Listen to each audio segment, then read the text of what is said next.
Well, my name is Billy Bailey, Park Service Specialist here at the Florida Caverns State Park. I'm the resource manager. I do a lot of the biology work out here, the invasive plant removal, invasive animal removal, prescribed burning. Do a lot of interpretive programs out here to educate the public on what we do in resource management, including what we did today with the nature walks with an environmental science class here at Chipola.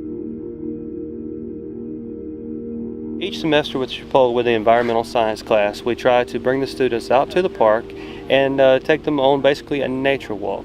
The trail we walked today was the Bluff Trails, one of the coolest trails in the state park system. It goes along the ridge of the ancient bank of the Chipola River. We talked about the erosion of the Chipola River. You're starting to now see the ancient river bank. The river is about a quarter to a half mile away now, but at one time the river was up to this height, and it still does get to this point during floods. Flooding of the river into the limestone create a karst topography, and the acidic soil that's positioned on top of the calcareous soil.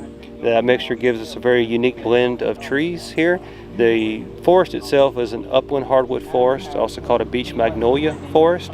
And some of the trees that we saw on this walk were the American beech, southern magnolia, Florida maple, eastern hop hornbeam, witch hazel, silver bell, and then the really cool karst feature that we saw along the trail was the goat shed, or the tunnel cave, an erosional feature of the Chipola River that served as shelter for Native Americans for thousands of years here.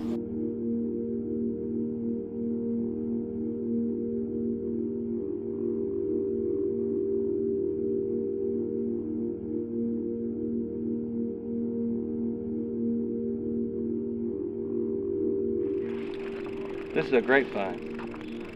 This is what a 100-year-old grapevine looks like.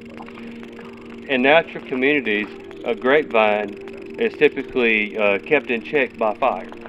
In many community types, grapevines will grow and they grow fast, but naturally lightning would strike a pine tree, catch the woods on fire, and these fires would burn long ways. To give you an idea, in the late 1600s, as the Spanish were coming through the Panhandle, they described walking for days at a time through areas that were charred by fire, long before people were inhabiting in any density here. And so we know that it's natural, but fire would keep these vines in check.